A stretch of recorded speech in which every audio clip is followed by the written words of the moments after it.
नमस्कार दोस्तों, मैं doctor Komal Bahl. Welcome to my YouTube channel Shri Ayurveda.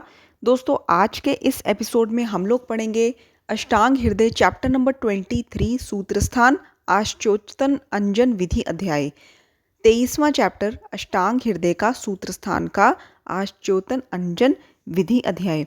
दोस्तों, आश्चोतन का मतलब क्या होता है? आश्चोतन का मतलब होता है जब हम आँखों में आई ड्रॉप्स डालते हैं। ठीक है, सिंपली आप ऐसा याद रखिएगा कि आँखों में आई ड्रॉप्स को डालना आश्चोतन कहते हैं। और आईलिड्स पे जो हम कंजक्टाइवा पे जो अंजन लगाते हैं, मतलब काजल लगाते हैं, उसको अंजन बोलते हैं। ठीक है, तो आई ड्रॉप्स एंड काजल, इसका आप खुद ही सोचिए कि 5000 साल पहले आज से आचार्यों ने कितनी साइंटिफिकली इसके बेनिफिट्स बताए हैं कि आई ड्रॉप्स के अलग अलग मेडिकली जो आयुर्वेदिक हर्ब्स के साथ सॉल्यूशंस प्रिपेयर करके हम कैसे उसको यूज़ कर सकते हैं बेस्ट आई साइट के लिए और आइज़ की और भी प्रॉब्लम्स के लिए। एंड अंजन के क्या क्या फ़ायदे होते हैं, तो चलिए इसको देखते हैं और इसको अच्छे से समझते हैं प्रैक्टिकली, ताकि आप इसको अपनी आयुर्वेदिक प्रैक्टिस में भी अप्लाई कर सकें।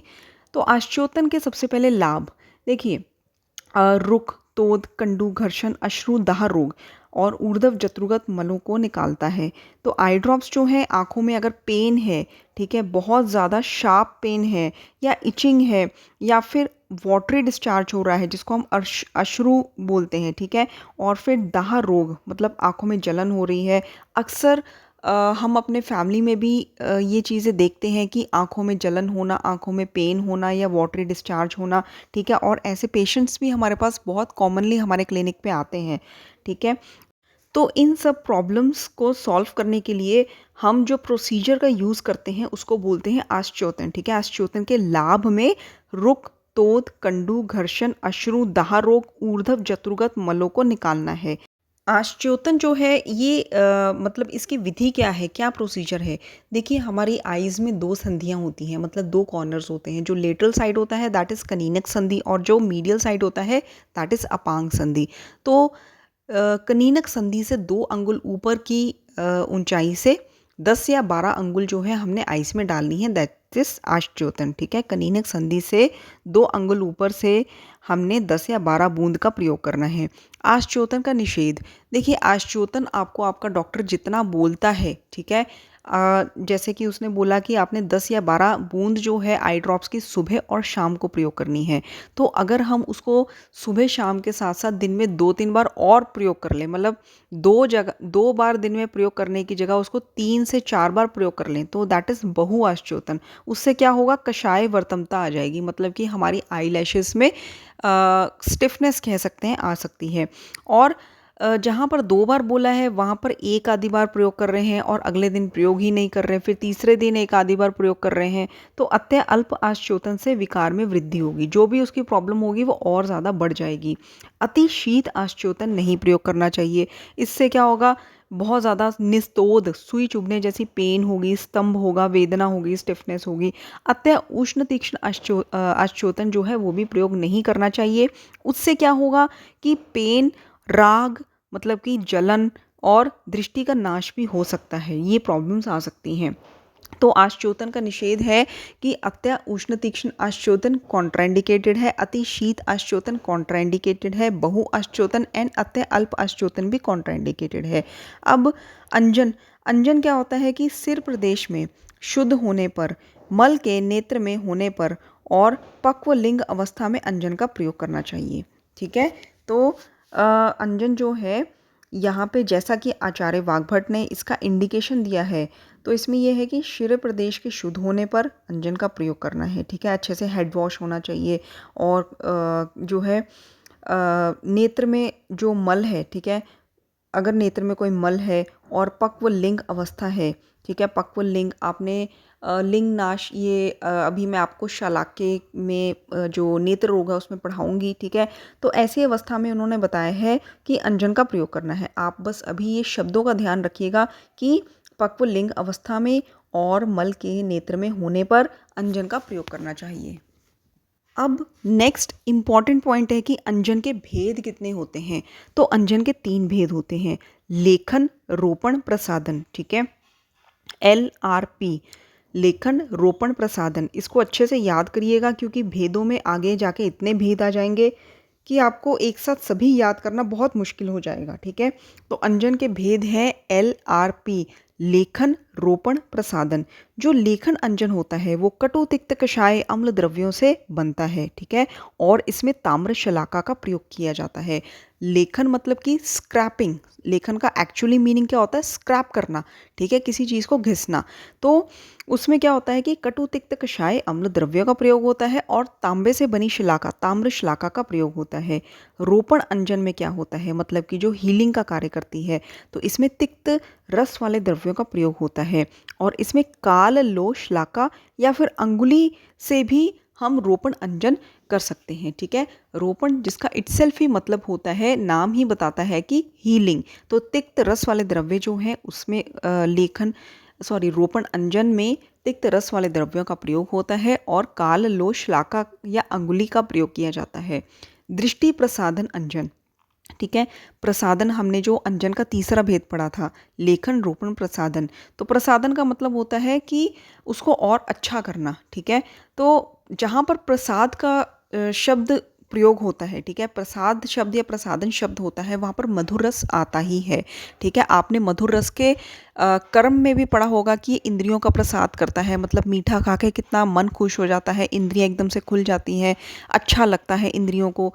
तो इंद्रियां प्रसाधन का काम करता है। तो वही चीज़ आप यहाँ पर भी अप्लाई करके इसको ईजिली लर्न कर सकते हैं कि जो दृष्टि प्रसाधन है, ठीक है, दृष्टि को और अच्छा करता है, वो है मधुर शीत द्रव्यों से बनाया गया अंजन। ठीक है, और इसमें स्वर्ण, रजत, शिलाका का प्रयोग होता है। तो हमने अंजन के 3 भेद पढ़े, लेखन, रोपण और प्रसादन।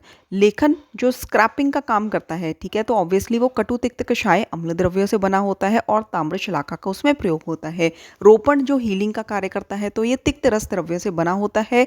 इसमें या तो अंगुली का प्रयोग होता है या फिर काल, लोश, शिलाका का प्रयोग होता है। दृष्टि को प्रसाद करने वाला दृष्टि प्रसादन, ये मधुर शीत द्रव्यों से बना होता है और इसमें सोने या चांदी की शिलाका का प्रयोग होता है। प्रत्यंजन, देखिए, तीक्ष्ण अंजन के प्रयोग से संतप्त नेत्र में प्रसादन हेतु चूर्ण अंजन का प्रयोग करते हैं।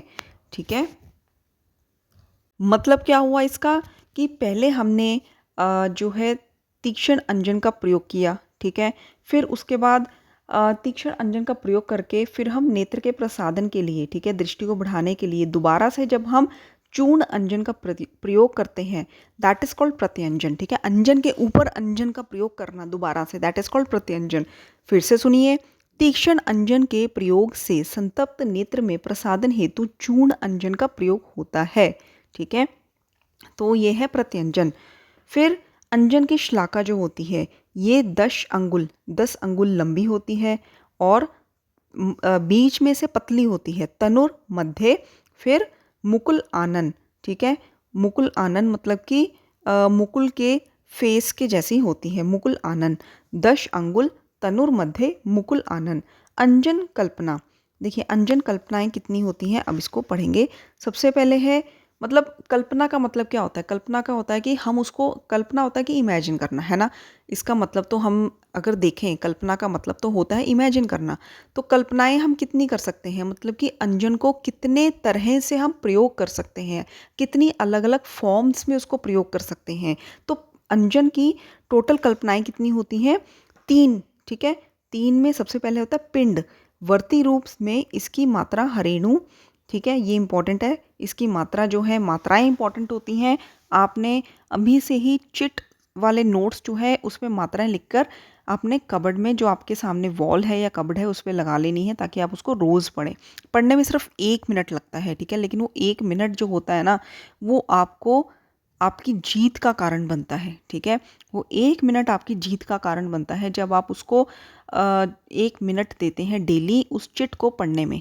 1 मिनट भी नहीं मैं कहूँगी दोस्तों, मैं सिर्फ 30 सेकेंड्स कहूँगी, क्योंकि आपने पढ़ा तो होता ही है और डेली उसको सिर्फ एक नज़र मारनी है, जिससे आपको वो चीज़ बार बार इतना रिवीजन हो जाएगी कि आप उसको कभी भूलेंगे नहीं।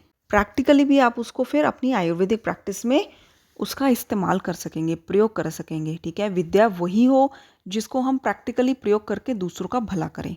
ठीक है, तो अंजन कल्पना में 3 कल्पनाएं होती हैं, जिसमें सबसे पहला है पिंड। पिंड मतलब कि वर्ती रूप में इसकी मात्रा जो होती है वो है हरेणु, अगर तीक्ष्ण अंजन का प्रयोग करना हो, एंड 2 हरेणु मतलब यूनिट है हरेणु, 2 हरेणु जब मृदु वर्ती का प्रयोग करना हो। ठीक है, तो वर्ती रूप में हमने जो अंजन का प्रयोग किया, वर्ती बनाई उसकी, दैट इज पिंड कल्पना। ठीक है, और अगर वर्ती रूप में हमने तीक्ष्ण वर्ती का प्रयोग किया, मतलब कि तीक्ष्ण अंजन का प्रयोग किया, तीक्ष्ण अंजन वाली वर्ती बनाई हमने, तो 1 हरेणु उसकी मात्रा होती है। और मृदु वर्ती हमने बनाई पिंड कल्पना में, तो उसकी 2 हरेणु मात्रा होती है। सेकंड कल्पना है रस क्रिया। ठीक है, रस क्रिया प्रैक्टिकली इसका बहुत बेनिफिट होता है पेशेंट को। तो रस क्रिया मतलब कि काजल लगाना, तो इसकी मात्रा होती है वेल, मतलब यहाँ पर जो यूनिट यूज़ किया गया है वेल, तीक्ष्ण के लिए 1 वेल और मृदु के लिए 2 वेल। ठीक है, रस क्रिया मतलब काजल लगाना, तीक्ष्ण के लिए 1 वेल और मृदु के लिए 2 वेल। चूर्ण, चूर्ण मतलब कि जो हम पाउडर फॉर्म में जो अंजन होता है, मतलब जैसे हम सूरमा लगाते हैं। ठीक है, आपने देखा होगा सूरमा। ठीक है, तो वो सूरमा जो है उसको चूर्ण कल्पना कहते हैं अंजन की। तो उसकी मात्रा श्लाका में होती है, क्योंकि श्लाका के अंदर एक पतली सी अगर आप देखें, आपने आज भी कई लोग जो है उसका प्रयोग करते हैं, जैसे कि एक पतली सी श्लाका के अंदर एक काला सा चूर्ण फॉर्म में वो अंजन होता है। ठीक है, जिसको आइस में लगाते हैं। आई डोंट नो आपने देखा होगा कि नहीं, तो उसमें श्लाका का प्रयोग होता है बेसिकली, जिसको हम सूरमा बोलते हैं। तो चूर्ण फॉर्म में जो अंजन का प्रयोग होता है दैट इज सूरमा, उसकी तीक्ष्ण जो है 2 श्लाका प्रयोग होता है और मृदु अंजन के लिए 3 श्लाका का प्रयोग होता है। मैं एक बार रिवीजन कर देती हूँ। अंजन की हमने कल्पना पढ़ी 3 में सबसे पहले पढ़ी हमने पिंड कल्पना, दूसरी पढ़ी रस क्रिया और तीसरी पढ़ी हमने चूर्ण कल्पना। जो पिंड कल्पना है उसमें वर्ती का प्रयोग होता है, जिसमें हमने यूनिट पढ़ा था हरेणु। ठीक है, 1 हरेणु फॉर तीक्ष्ण अंजन एंड फॉर मृदु अंजन दैट इज 2 हरेणु। फिर उसके बाद हमने रस क्रिया कल्पना पढ़ी, जिसका मतलब होता है काजल लगाना। काजल लगाना मतलब कि 1 वेल होता है तीक्ष्ण अंजन के लिए और 2 वेल होता है मृदु अंजन के लिए।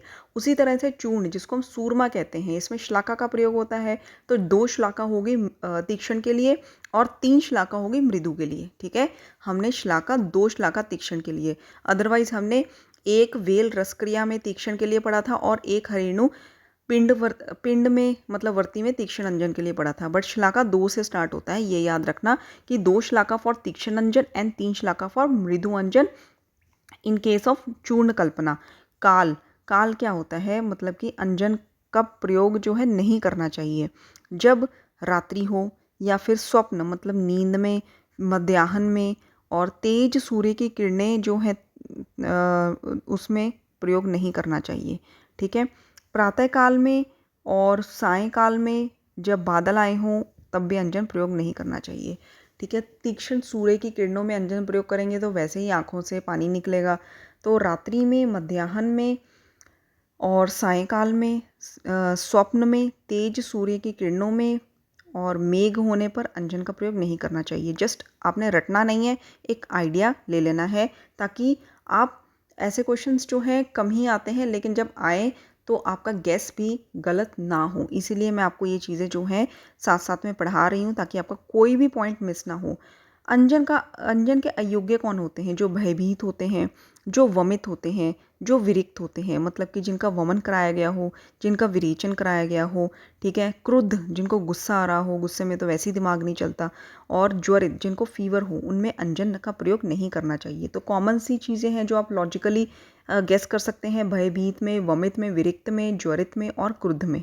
ठीक है, तो यहाँ पे हमारा ये जो चैप्टर है वो फिनिश होता है, एंड इसके बाद हम मूव ऑन करेंगे नेक्स्ट चैप्टर पे 24th तर्पण पुटपाक विधि अध्याय। ठीक है, इसमें से भेद को लेकर के या मात्राओं को लेकर के क्वेश्चंस पूछे जाते हैं, तो ये चीज़ें जो हैं इसको मिस मत करिएगा। ठीक है, पढ़ने में 5 या 10 मिनट लगते हैं पूरे चैप्टर को, अगर आप इसको ध्यान से सुनिए। ठीक है, लेकिन जब वहाँ एग्ज़ाम में ऐसे क्वेश्चंस आते हैं तो यही आपकी रैंकिंग जो है डिसाइड करते हैं। तो धन्यवाद दोस्तों, थैंक यू सो मच।